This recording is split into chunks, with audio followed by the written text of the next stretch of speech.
Bonjour à tous et bienvenue dans ce 51e épisode de la Poscaf, un podcast de l'Académie de la qualité efficace. Et aujourd'hui, je suis avec mon collègue, copain, collègue, c'est ce qu'on veut, Arnaud.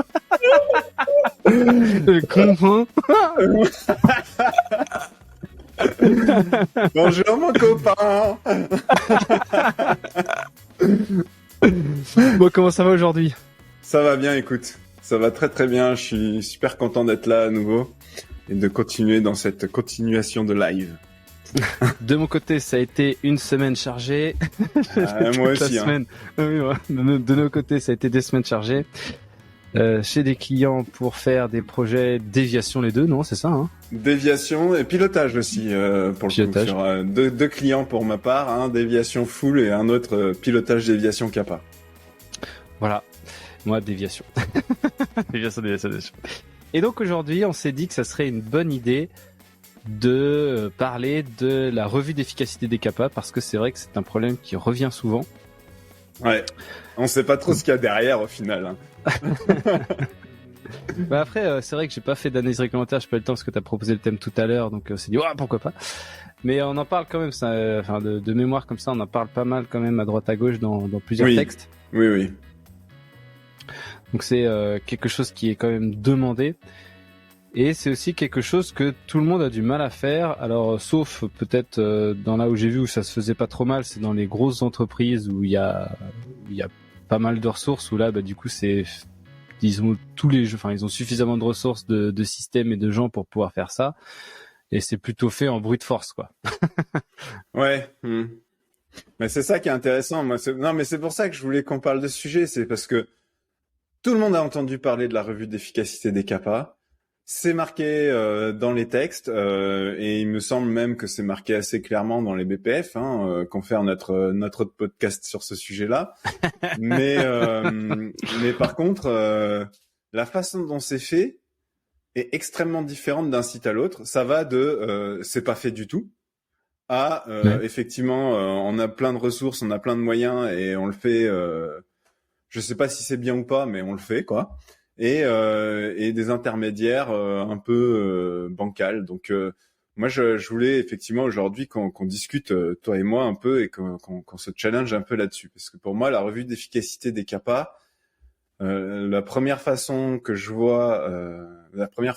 vois comment c'est fait, c'est au moment où on définit la kappa, on définit comment on va faire la revue d'efficacité. Déjà, en amont, il manque la notion de est-ce qu'on a vraiment besoin de faire une revue d'efficacité. Donc ça va être un premier point. Et ensuite, moi, la vraie question que je me pose, c'est est-ce qu'il faut définir, au moment où tu définis la kappa, la façon dont tu vas faire la revue d'efficacité, ou est-ce que ta revue d'efficacité de kappa, elle passe pas par autre chose qui serait, par exemple, la revue de récurrence de déviation. Je pose ça comme ça sur la table. Bah, c'est possible, mais juste comme ça, de premier abord, si tu fais une revue d'efficacité en regardant les déviations, bah là, t'es pile poil dans la qualité réactive sa mère, quoi. Ouais, bon, on a fait quelque chose et on attend que ça se reproduise et puis bah. Ok, très très intéressant. Mais peut-être qu'on peut commencer par déjà en amont. Quand est-ce qu'on doit faire une revue d'efficacité de kappa ? Est-ce que pour chaque kappa il faut faire une revue d'efficacité parce que quand sur les sites on dit chaque déviation égale au moins une kappa puis après au moins une revue d'efficacité, ça peut vite devenir un engrenage de tu charges déjà deux actions par déviation.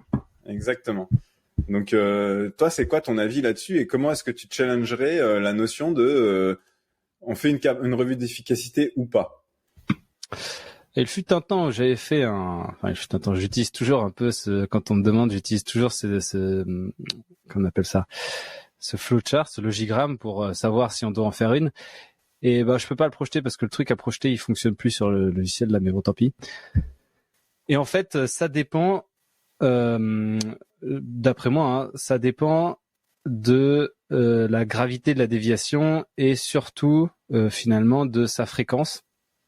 Ouais. Enfin, de son occurrence, parce que déjà si c'est une déviation qui a une fréquence faible,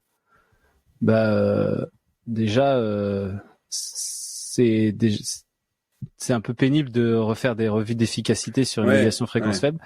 Alors ça, c'est effectivement aussi dépendant mais c'est là où finalement c'est un peu faux aussi, parce que si jamais tu peux mettre en place une vérification d'efficacité avec des signes avant-coureurs, ou par exemple des vérifications d'implémentation avec des observations de tâches et des trucs comme ça, et ben c'est peut-être ça peut peut-être marcher aussi. Donc finalement ce que je raconte ça marche pas ultra bien. Mais donc je pense que c'est le meilleur conseil de ta vie. Et je pense aussi que c'est lié à la gravité. Après, ça fait un flowchart qui fonctionne, hein, donc si jamais t'es dans difficulté, tu prends ça et puis ça fonctionne. Mais ouais, et du coup la gravité, c'est-à-dire que à mon avis, il faut le faire sur les déviations qui sont plutôt avec une gravité forte, voire avec une gravité moyenne, mais pas faible, quoi. Ouais. C'est intéressant ton truc parce que effectivement. Déjà, la première difficulté sur les sites, c'est qu'on, on va pas se mentir, hein, il y a beaucoup de sites qui sont déjà en retard et qui ont déjà du mal à faire juste les CAPA. Donc, effectivement, premier conseil, c'est n'allez pas surcharger votre process CAPA avec des revues d'efficacité là où c'est pas nécessaire. Maintenant, moi, il y a un truc dans ton flowchart je trouve qui manque, c'est la notion de détectabilité. Pourquoi ? Parce que comment est-ce que tu peux mesurer une efficacité si, par exemple, tu as une détectabilité qui est pas bonne et donc, en fait, tu vas avoir du mal à détecter si ton problème revient. Alors, effectivement, dans notre approche d'évaluation des déviations, on a cette matrice gravité, occurrence, détectabilité. Et quand tu as une détectabilité qui est pas bonne, on conseille plutôt entre autres, de travailler sur des CAPA pour améliorer la détectabilité. Une CAPA où tu améliores la détectabilité, tu peux pas forcément faire une revue d'efficacité à part dire on détecte mieux le problème. Mais bon, c'est pas forcément le mieux. Mais en tout cas, est-ce que tu l'as détecté une fois de plus depuis que t'as fait cette CAPA ? Si c'est vrai, ça marche. Non mais c'est vrai. Mais tant que t'as pas amélioré ta détectabilité, ça me paraît difficile d'évaluer l'efficacité d'une CAPA qui va éliminer le problème. Parce qu'en fait, si tu le détectes déjà pas, compliqué. Après, je suis assez d'accord avec toi que sur un problème où on a une gravité faible, c'est pas là qu'il faut se surcharger à mettre des revues d'efficacité. Déjà, mettre en place une CAPA, ça se pose la question dans certains cas, et tu peux essayer de faire cette CAPA sans forcément faire une revue d'efficacité. Et c'est là où je suis assez d'accord avec toi que on peut commencer à se poser la question quand on a une gravité moyenne ou forte. Mais faible, il faut déjà direct se dire on fait pas de revue d'efficacité. Pourquoi ? Parce qu'encore une fois, la gravité est faible. On peut entre guillemets accepter de prendre le risque que ça revienne. Et donc ça c'est assez intéressant. Et après effectivement, deuxième facteur de choix, c'est la récurrence. Si c'est la première fois que ça se produit, est-ce qu'il faut mettre des efforts pour aller chercher l'efficacité de ta CAPA ? Moi, j'aurais tendance à dire, dans le but de préserver les efforts au bon endroit, il vaut mieux s'intéresser là où on a une récurrence. Parce que là, ça commence à devenir un truc problématique qui revient. Et donc, quand on met en place une CAPA, il faut s'assurer qu'elle est efficace parce qu'on veut plus que ça revienne. Donc, ces éléments sont assez importants. Je pense que tu as raison là. Quand les détectabilités, la détectabilité, en fait, faut pas l'intégrer dans la revue d'efficacité des CAPA. Par contre, il faut absolument, quand tu as une déviation qui a une détectabilité faible, c'est-à-dire qui est détectée par chance, c'est 100% par hasard, quoi. Et ben, c'est là où il faut absolument améliorer la détectabilité de ce problème. Et en fait, là, sur une détectabilité faible, effectivement, peut-être que la revue d'efficacité, en tout cas, et je pense que et du coup, il faut mettre en place cette revue d'efficacité sur une déviation qui a une détectabilité faible, c'est-à-dire que t'estimes la fréquence d'apparition de ton problème. Je passe de la poudre dans un tuyau. Du coup, là, il faut aller démonter, faut aller faire un lot, regarder s'il y a de la poudre. Ça, après, c'est quasiment, c'est quasiment, ça fait quasiment partie de la gestion du problème, quoi. Ouais, je suis pas sûr que ça soit dans l'effectiveness check, ou alors tu te dis dans 6 mois on va regarder un petit coup voir s'il y en a toujours, mais c'est trop tard encore une fois, quoi. Là tu as le méga problème une deuxième fois. Donc je pense que c'est dans la gestion du problème en lui-même que ça doit être fait, et quand c'est presque Je sais pas, ouais. Je sais pas ce que t'en penses, mais c'est pratiquement ça fait presque partie du curatif, quoi, quasiment. Ouais, non, je suis assez d'accord avec toi. Mais du coup, donc la détectabilité, il faut la traiter un peu à part. C'est pas ça qui va te faire ta revue d'efficacité, parce que tant que t'as pas une bonne détectabilité, tu auras du mal à faire une bonne revue d'efficacité. Donc tant que t'as pas traité ça, ça sert à rien de mettre en place une action de revue d'efficacité, ne serait-ce que pour le résultat de l'action en fait. Après, effectivement, bah du coup, si tu dis que pour faire ta revue d'efficacité, tu vas aller vérifier ça au bout de 3 mois, puis au bout de 6 mois, c'est un peu une détectabilité que tu mets en place, finalement. Tu mets en place un contrôle en plus, une détection en plus sur ce genre de problème. Tu vas aller vérifier quoi au bout de 3 mois et 6 mois? Ah oui, tu vas aller vérifier si c'est là, quoi. Ouais, voilà, si t'as ta poudre, comme tu disais, dans ton bureau, dans Mais ton du coup, c'est chiant. tuyau. Enfin, ouais. C'est chiant parce que c'est pas une efficacité à 100%, c'est nul, quoi. Non, c'est clairement faire nul. ça. C'est clairement nul. Et après, moi, j'ai un autre sujet, c'est que définir comment tu vas évaluer l'efficacité de ta capa, c'est là-dessus que les gens ils butent le plus, finalement. Pour plusieurs raisons, mais l'une des premières raisons, c'est que souvent, en fait, dès que tu te plantes sur la définition de ta capa, si on te dit, ma capa, ça va être de reformer les gens, ou ma capa, ça va être de mettre à jour la procédure. Et comment tu vas faire pour vérifier que ta capa elle est vraiment efficace? Tu vas aller vérifier qu'il n'y a pas de problème. Donc finalement, c'est quoi? C'est que tu vas aller faire une revue des récurrences de tes déviations. Du coup, tu peux coupler ça avec finalement, est-ce qu'il vaut mieux pas en amont mettre en place une revue des récurrences de déviation tous les 3 mois ou 6 mois, 6 mois, ouais. Et pas une revue de récurrence en regardant main d'œuvre, méthode, machin, en regardant vraiment les causes. Donc il faut rentrer dans le détail des sujets. Est-ce que ça c'est pas suffisant pour faire tes revues d'efficacité de capa, puisque tu mets une capa, si elle est efficace, c'est que ton problème il ne revient plus. Donc si ton problème revient, c'est que ta capa elle est pas efficace. Alors quand je t'en ai parlé tout à l'heure en off, tu m'as dit ouais mais ça c'est de la qualité réactive et pas proactive. Et je suis totalement d'accord. Mais sur beaucoup de sites, déjà de faire ça, c'est un gros pas en avant sur l'efficacité des capas, et ils seront pas capables d'aller faire plus parce que ils sont déjà sous l'eau sur leurs activités. Donc il faudrait à minima faire ça. Non, de toute façon, la revue d'efficacité, enfin la revue périodique des déviations pour évaluer ta récurrence, c'est ultra important finalement. C'est des trucs que tu peux peut-être rater dans ton évaluation quotidienne. Il faut quand même regarder, parce que des fois, en macroscopiquement, tu as des trucs qui vont apparaître après investigation justement aussi. Tu as des trucs qui vont apparaître avec des causes similaires qui se manifestent de différentes façons.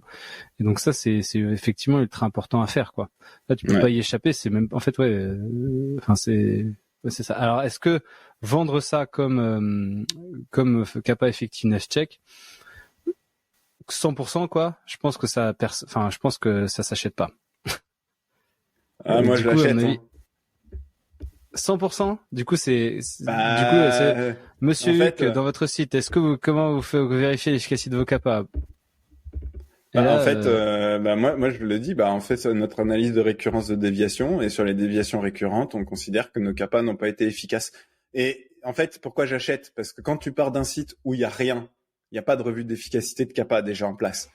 Faire une revue d'efficacité capa par capa, tu sais que ça va pas être possible. Au bout d'un moment, il faut aussi avoir une mise en place concrète et réaliste des choses, et par étapes. Donc, en fait, je l'achète si tu pars de j'ai rien en place.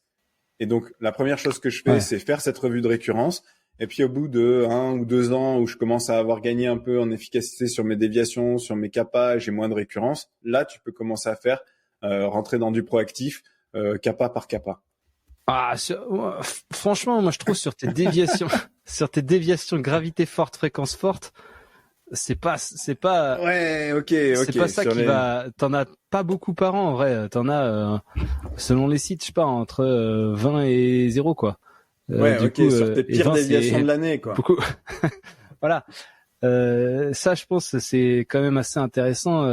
C'est quand même assez intéressant de se poser la question quand tu mets en place, après ton énorme investigation, et vu que t'as fait une grosse investigation bien efficace, t'as réussi à trouver plein de leviers pour pouvoir améliorer le problème. Et il y en a bien un ou deux que tu vas pouvoir capitaliser dessus pour faire une effectiveness check. Ok. Donc finalement, si j'essaye de simplifier ce que tu viens de dire, c'est déviation critique. Même quand on a un site qui avait rien, il faut aller mettre de la kappa effectiveness check kappa par kappa. Mais des déviations majeures, tu fais comment? Parce que là, on va être dans des gravités moyennes. Je veux dire, quand tu as un site, je sais pas, qui a 1000 déviations par an et dont 30% des déviations sont des majeures, ça fait 300 déviations. Derrière, tu vas forcément ou très probablement avoir des kappas pour ces déviations-là, parce que c'est là où il y a le plus d'enjeux à s'améliorer. Donc au minimum 300 kappas, on va dire, sur le site. 300 kappas, donc 300 revues d'efficacité par an. Putain, c'est chaud. Ouais, non, alors là du coup, je te suis là-dessus. On va peut-être pas faire ça à chaque fois. Et en fait, on va rejoindre un truc que l'ami Nicolas, qui va certainement se rejoindre à un moment donné, il m'a envoyé un document. Attends, j'ai trouvé le nom exact. Hop, un document ultra intéressant sur une critique de voilà, hop là, une critique des kappas. Je sais pas si c'est vraiment une critique, mais kappa Process Improvement par le Medical Device Innovation Consortium. Ouais. Et effectivement, c'est dans ce papier, ils font une critique assez salée du processus de gestion des kappas. Et au final, au-delà de certains autres points, mais au final, ce qu'ils disent, c'est que t'as ton système de kappa un peu de routine, tu vois, où là, effectivement, t'as des problèmes, tu mets des kappas, tu les fais, et puis c'est pas des gros trucs. Et de temps en temps, tu vas avoir des déviations ou des rappels de l'eau ou des trucs comme ça, ou enfin des trucs méga gros. Et là, en fait, c'est là où en fait tu arrêtes un petit peu tes personnes qui sont en train de faire de la merde. T'arrêtes un peu pas faire de la merde, mais t'arrêtes tes personnes pendant un certain temps et tu les fais bosser et t'organises un peu l'investigation pour faire un gros truc, quoi. En fait, c'est nous ce qu'on voilà, encore une fois, c'est là en gros tu t'as ta déviation critique fréquente indétectable. Voilà, en gros, c'est un peu ça, mais ça peut arriver de différents trucs. Ça peut être un rappel d'eau, enfin bref, ça peut être plein de trucs comme ça. Quelques trucs comme ça, pas plein. Et donc finalement, ça, c'est ça en fait ce qu'ils appellent, enfin c'est ça en fait d'après eux la vraie kappa, quoi. Enfin le système kappa lourd, où c'est là où tu dois faire ton effectiveness check, tu dois déployer tout ce que tu peux pour régler à 100% le problème et être sûr à 100% que ça arrive plus jamais, quoi. Et finalement, c'est ça qui serait intéressant, c'est que peut-être finalement, dans tes kappas normales, enfin dans ton système kappa quotidien, quoi, le petit système, je sais pas si on peut appeler comme ça. Et finalement, t'aurais effectivement pas besoin de faire, de revenu effectiveness check et tu gérais ça avec une étude de récurrence biannuelle des déviations. Et lorsque tu déploies, parce que plein de sites appellent, je sais pas moi, des MRP, des RCA, je sais pas, il y a tous les acronymes possibles, des méga grosses investigations, qu'on appelle ça, avec des experts, c'est 4 déviations par an ultra critiques, où faut aller vraiment tuer le truc, quoi.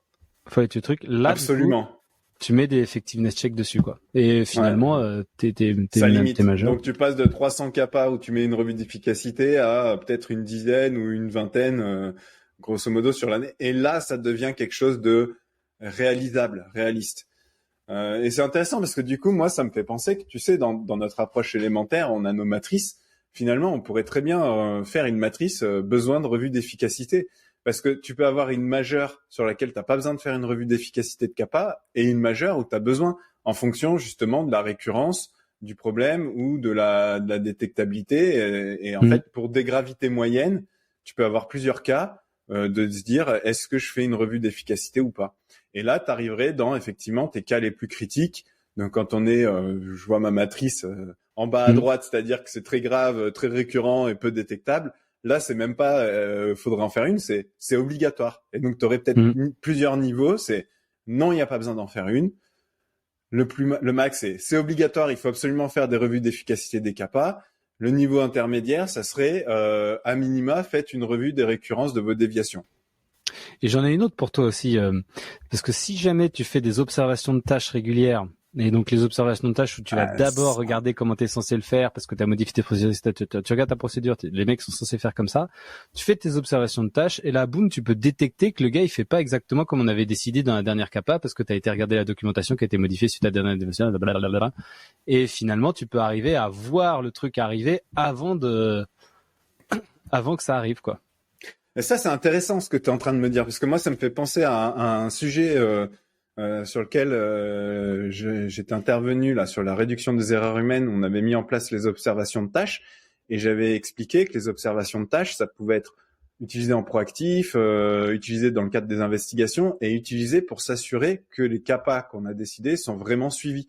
Et finalement, c'est faire une observation. Quand tu mets en place une nouvelle façon de faire en termes de CAPA et que tu l'accompagnes d'observation de tâches pour t'assurer que c'est bien mis en place, c'est une partie de ta revue d'efficacité. Parce que la première cause du manque d'efficacité d'une CAPA, c'est de dire on va fonctionner différemment, mais en fait, en réalité sur le terrain, ça change pas parce que les gens font toujours comme avant.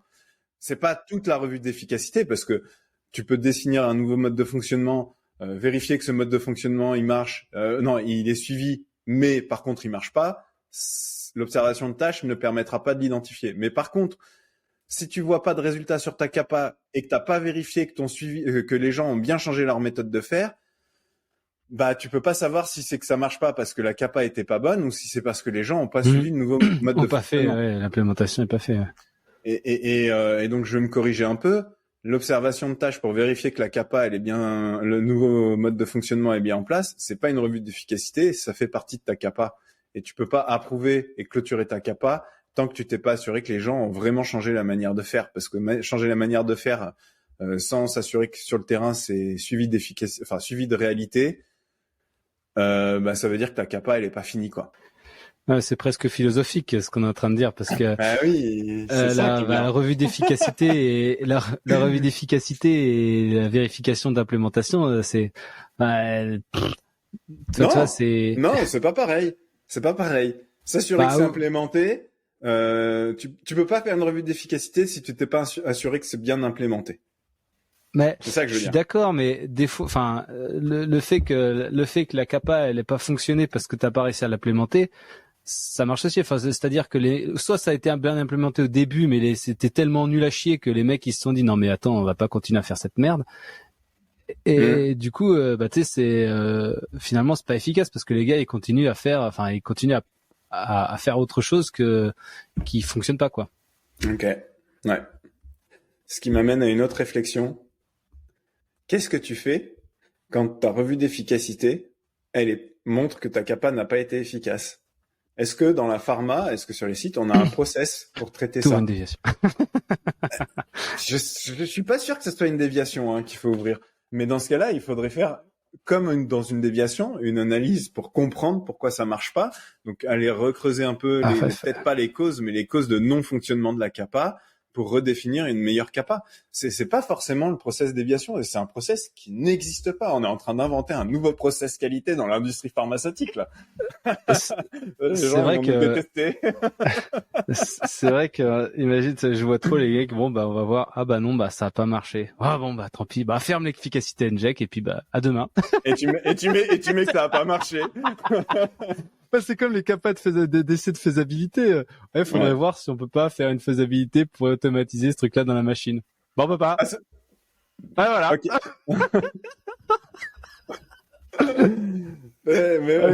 Fermé, classé.